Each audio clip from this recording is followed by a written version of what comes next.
Assalamualaikum warahmatullahi wabarakatuh. Kembali lagi, bertemu lagi dalam channel Abi Jamil. Terima kasih teman-teman semuanya.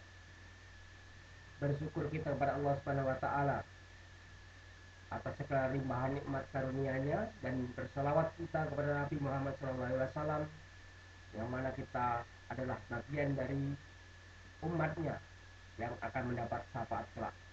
Allahumma sholli wa sallim ala sayyidina Muhammad wa ala ali sayyidina Muhammad.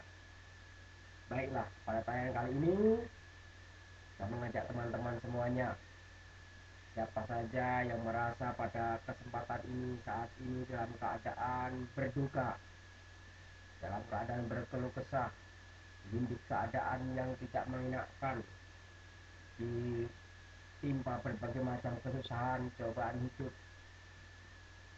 karir yang mandek, pekerjaan yang terbengkalai, diceraikan oleh suaminya, dijauhi sanak keluarga, dan masih banyak permasalahan-permasalahan yang ada pada diri kita semua. Apabila itu ada pada diri Anda saat ini, maka bergembiralah. Pertama-tama adalah bergembiralah, karena Anda adalah orang yang akan cepat mendapatkan pertolongan Allah. Dari mana datangnya? Bagaimana caranya?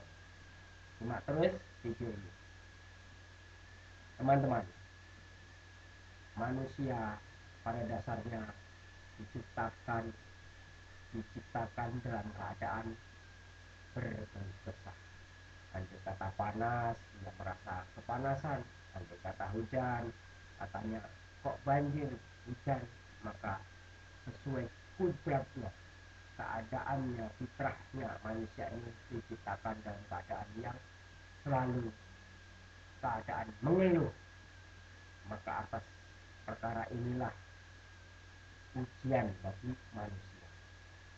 Maka dalam Al-Quran Allah menegaskan wal asri innal insana lafi husrin illa, semua manusia itu adalah dalam keadaan merugi. Allah bersumpah demi masa semua manusia adalah dalam kerugian kecuali, nah, pengecualiannya adalah ilah, yaitu ilal ladina amanu wa amilus solihati wa tawassaw bil haq wa tawassaw bis sabr, kecuali ilal ladina amanu, kecuali orang yang beriman, wa tawassaw bil haq, ilal ladina amanu wa amilus solihat, dan beramal soleh, kecuali orang yang beriman, beramal soleh, wa tawassaw bil haq, berpesan akan kebaikan, wa tawassaw bis sabr, dan berpesan akan kesabaran. Maka atas dasar inilah, bila Anda menemui banyak rintangan hidup, maka 4 perkara ini yang harus kita coba perbaiki. Sejauh mana kita beriman, sejauh mana kita beramal soleh, sejauh mana kita berpesan pada kebaikan dan berpesan pada kesabaran. Lalu bagaimana supaya kita ini punya kemampuan untuk survive, supaya kenyataan yang ada pada diri sekitar kita, keluarga kita, tidak menggoyahkan apa-apa yang sudah terlebihnya dalam pikiran hati. Maka yakinlah, pertama-tama nafikan semuanya, anggap aja semuanya tidak ada. Kemudian tidak ada rumah, anggap aja tidak ada, walaupun rumah kita bagus, anggap aja ini bukan rumah saya. Kendaraan, anggap tidak ada, walaupun ini kendaraan bagus, beli juga susah payah. Nafikan semuanya, apa-apa yang nampak oleh mata kita, dan mulailah belajar memasukkan ke dalam hati alam pikiran kita ini, yaitu Allah. Masukkan Allah, nafikan makhluk, artinya mengisbatkan, mengakui, meyakini Allah dan menafikan makhluk. Itu yang dikatakan sebagai terjemahan dari la ilaha illallah. La ilah, tiada semuanya, tidak ada satupun. Dunia ini adalah antara aku dan Allah saja, tidak ada yang lain. Tidak ada itu yang namanya kegagalan, tidak ada yang namanya itu kerugian, tidak ada itu hutang, tidak ada itu perkara-perkara apa saja, anggap aja itu tidak ada. Kenyataannya ada, tapi untuk mengosongkan hati kita ini dari makhluk-makhluk yang besar lagi supaya kosong, maka anggap itu tidak ada.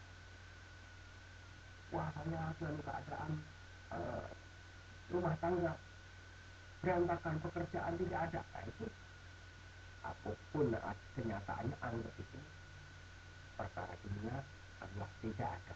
Yang ada adalah saya dan Allah. Maka ketika Anda sudah berani mengatakan itu berulang-ulang, menafikan makhluk, tidak ada nasi memberikan kenyang, yang memberikan kenyang Allah, tidak ada mobil yang memberikan nyaman perjalanan, yang memberikan nyaman adalah Allah, maka semuanya katakan tidak ada. Tidak ada uang yang dapat menghantarkan saya untuk membeli sesuatu, semuanya ini Allah yang memberikan. Mengeluarkan kebesaran makhluk, mengeluarkan kebesaran yang ada di hati selain Allah itu tadi yang akan membuat kita berlapang dada menghadapi apapun. Terpakai. Boleh kita ambil contoh yang viral saja, sepertinya Presiden Jokowi cocok untuk jadi contoh. Dikatakan, siapa yang mengatakan dia? Banyak. Ada yang mengatakan dia PKI, ada yang mengatakan Jokowi itu komunis, sebagai perang Cina, ada yang mengatakan Jokowi itu tidak bisa sholat, ada yang mengatakan Jokowi itu enggak muslimnya abal-abal, ada yang mengatakan Jokowi itu anti asing, ada yang mengatakan banyak sekali.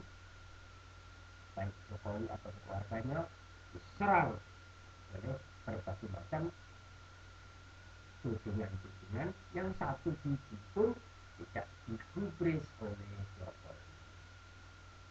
Dirinya sudah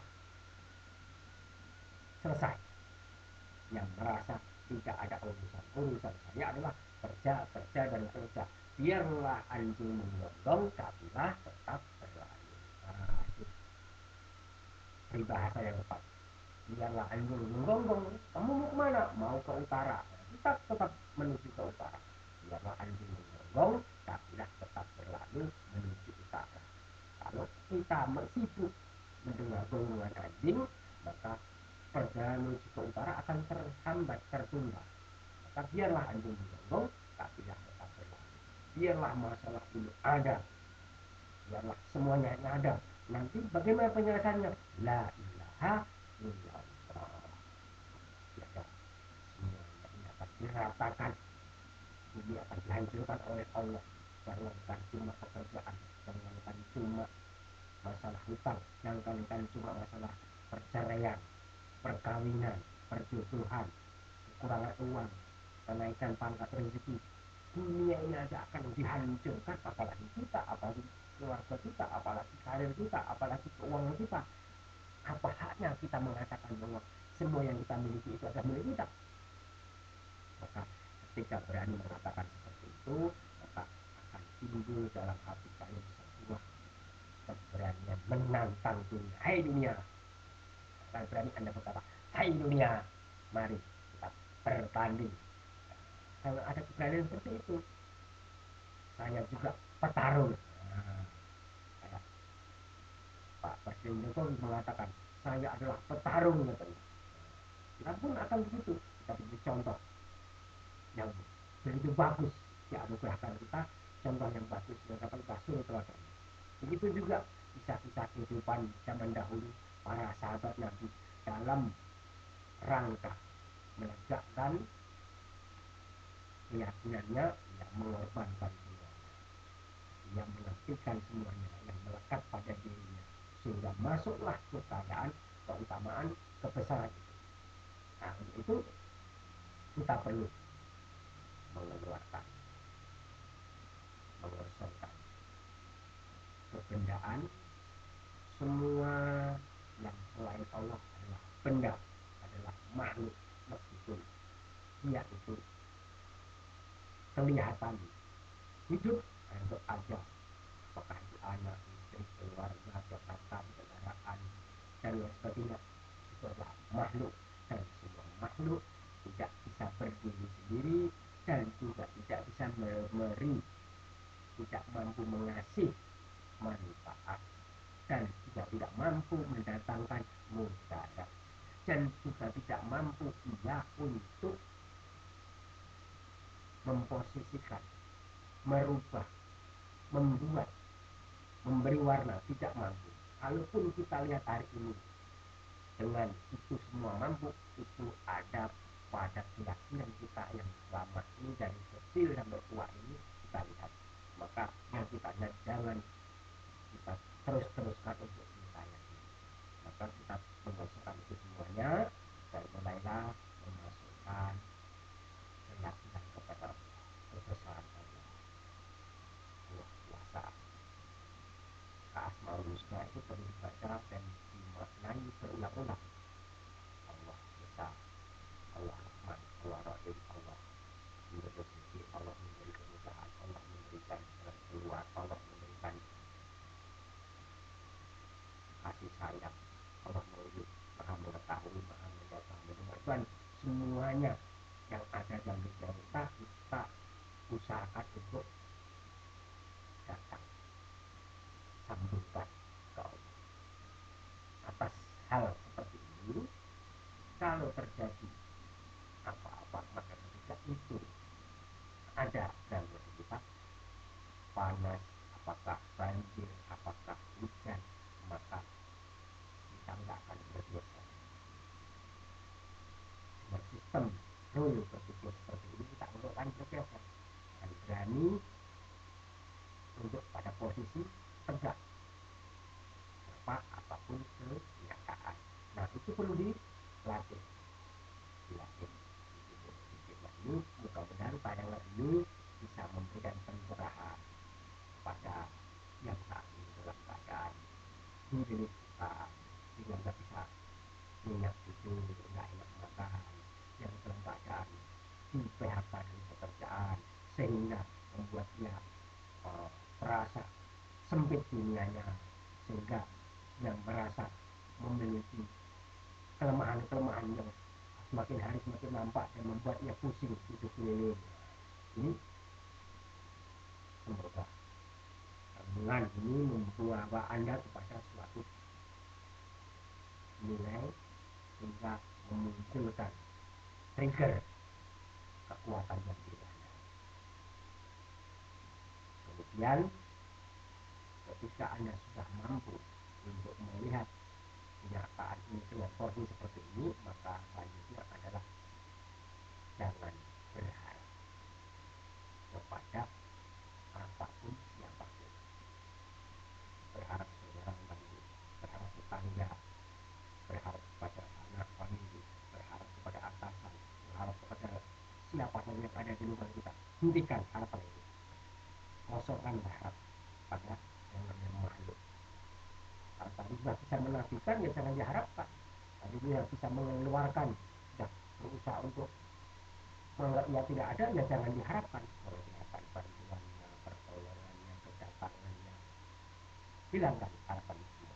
Kalaupun timbul lintasan seperti itu dalam hati dan pikiran, maka cepat-cepat kita bawa istighfar. Astagfirullahaladzim. Allah. Ala bila ilaha illallah. Atau kita minta ampun pada Allah. Rabbana zalamna anfusana wa lam taghfir lana wa tarhamna lanakunanna minal khasirin. Banyak istighfar ya Nabi. Silakan. Makin panjang semakin bagus. So, Allahumma anta rabbi la ilaha illa anta khalaqtani wa ana abduka wa ana ala ahdika wa wa'dika mastata'tu as'aluka min syarri ma sana'tu adu'u laka bi ni'matika alayya wa atubu